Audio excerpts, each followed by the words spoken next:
E é, Zé, aqui no Brasil, tudo bem? Aqui quem tá falando é Marcel. E hoje a gente vai estar falando um pouquinho sobre timeline de auditoria para OGX e alguns detalhes sobre isso. Então vamos lá. Para quem não me conhece, como eu falei, eu sou Marcel, membro de operações do TNA Sapucaí e o atual coach de ODV. Então, para falar um pouquinho de timeline de OGX, a gente vai estar falando sobre auditoria ongoing e auditoria mensal. Na auditoria ongoing, é referente aos approveds, ou seja, caso sua entidade dê um approved, vai estar cobrando, vai ser cobrado a auditoria ongoing. E ele vai cobrar o contrato mais o comprovante de identificação e o termo de voluntariado mais o comprovante de identificação. Além da ongoing, existe a mensal, que são referentes aos realizes. Isso tudo que eu estou falando é referente ao expa. No caso, o realize pode ser o realize real, e isso fica assunto para outro vídeo.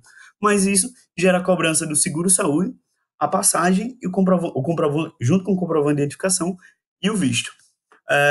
Antes de começar a falar sobre a timeline de cada um, falando um pouquinho sobre a nomenclatura, o formato e a entrega, ela deve ser o EP-ID, o nome do EP, Opportunity ID e o nome do documento. Como um exemplo, eu coloquei esse número que representa o EP-ID, traço Marcel Maia, traço o número que representa o Opportunity ID, traço passagem. É uma nomenclatura bem simples, mas ainda assim existem muitos erros quanto a isso.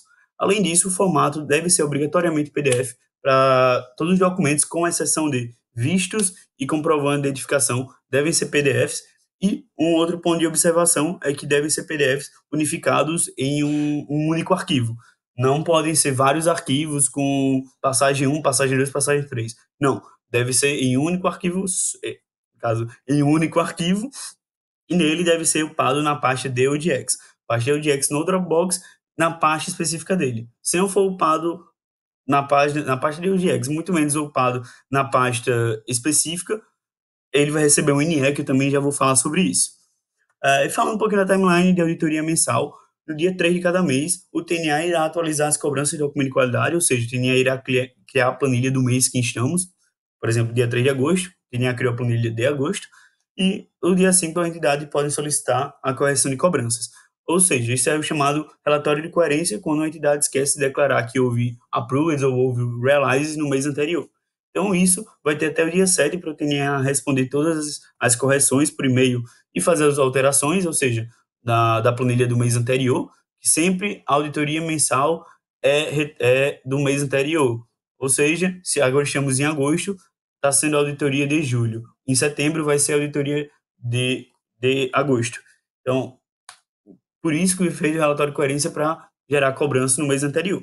Então, o TNA vai até o dia 7, às 11h59, que teoricamente todas as entidades já devem estar com todos os documentos previstos, os dois documentos que precisam para o mês em vigência. E no dia 11, as entidades deverão entregar todos os documentos de qualidade referente ao mês anterior, como acabei de falar. Então, entregar todos os seguros-saúde, comprovando a identidade, a passagem e os vistos. Então, devem ser colocados na pasta, como eu falei, todos no Dropbox. E nisso, o TNA vai ter do dia 12 até o dia 19 para corrigir todos esses documentos e lançar o resultado parcial no dia 20. Após isso, as entidades vão ver esses resultados e podem contestar. O período de contestação é quando você corrigiu um documento que ficou em DI é documento incorreto, ou quando ficou um documento em NE, por exemplo, mas viu que estava lá, viu que foi um errinho do auditor, também pode ser uma contestação. Lembra que só pode ser contestado o NE caso tenha sido erro do auditor. NE sempre vão para a segunda cobrança, não tem direito à contestação em primeira cobrança. Também é um assunto para outro vídeo. E no final de tudo isso, no último dia o TNA tem para soltar todos os resultados finais, ou seja, fechamos sempre os resultados da auditoria de qualidade no mês que estamos fazendo essa auditoria. Então, dia 31 vão ser lançados todos os resultados. Então, se não contestou até aí, não tem mais direito de contestação. Dia 31 encerra tudo. Então, quais são os documentos, quais são esses mínimos de documentos? Eu não vou estar me alongando falando do texto, que não temos tempo, mas sobre os mínimos, em seguro-saúde é necessário nome do intercambista, a indicação da cobertura médica, a indicação da cobertura geográfica e o período de vigência, se atentando que é sempre um período de realização, todo o período de realização do intercâmbio, quando é o período de realização do intercâmbio, quando é que começa, no primeiro dia de realização, primeiro dia de trabalho. Contando após isso os dias que foram acordados. No caso de GV, a maioria são 42 dias. Além disso, a passagem é o nome do EP, a data de entrada e saída do país destino e trecho de entrada e saída do país destino, lembrando sempre que deve abranger todo o período de realização. E o visto, a principal observação é que deve ser compreendido entre o start date e o end date, deve ser integralmente o período de realização também.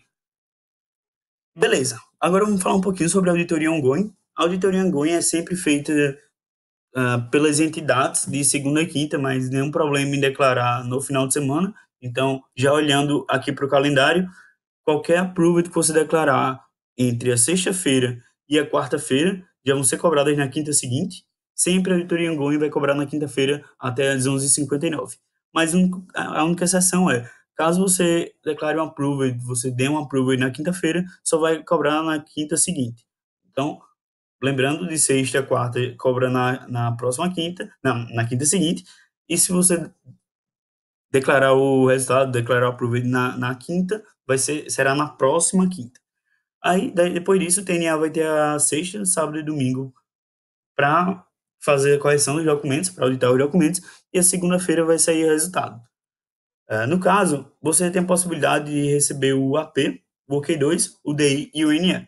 Não teremos tempo de falar sobre isso, falaremos em outros momentos, mas muito cuidado com INES, porque INES não tem direito à contestação em primeira cobrança.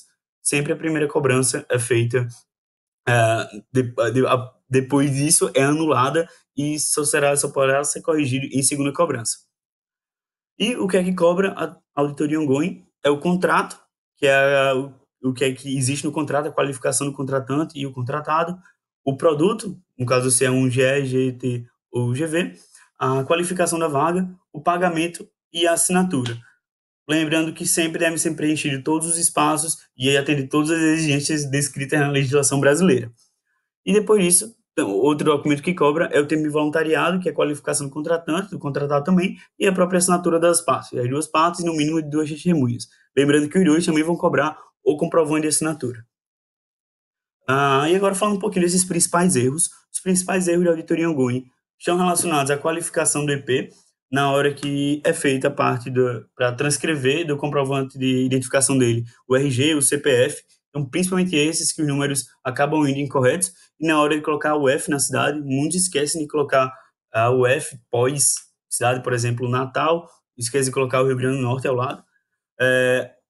Além disso, o e-mail de alinhamento, um ponto muito importante, sempre na qualificação da vaga, a maioria das vezes está sendo pedido e-mail de alinhamento, muitas vezes o contrato não fica igual com as informações que estão no opportunity, por exemplo, horas de trabalho, algumas vagas são, por exemplo, 16 horas de trabalho num dia, isso é um exemplo, então, caso você tenha acertado que sejam 5 horas, 16 horas nem pode falar a verdade, mas enfim, caso seja acordado que são 5 horas de trabalho, é necessário ter um e-mail de alinhamento, o TNA tem um modelo nas súmulas, já vou passar o link das súmulas para isso, então muito cuidado, principalmente FI quase nunca tem na oportunidade, e essa questão de working hours, ou então período de realize, que é acertado um período diferente com SX, e não tem na oportunidade.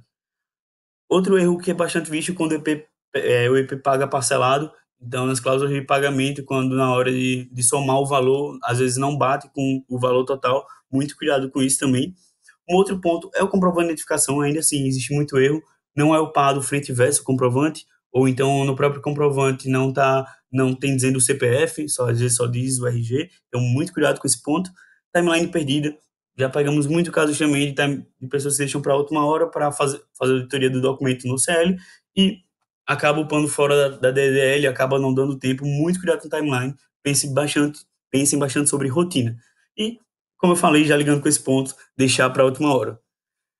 Além disso, auditoria mensal, muitos erros que acontecem, a vigilância compreendendo todo o realize, então existe muito erro disso, que no caso não compreende todo o realize. Muito cuidado com o dia que tem um realize real na planilha e na somatória dos mínimos, ou seja, os mínimos de 42 dias para GE e GV, e cuidado com se a passagem compreende todo esse período. Cobertura geográfica e médica, muitas vezes o seguro-saúde não dá explícito isso.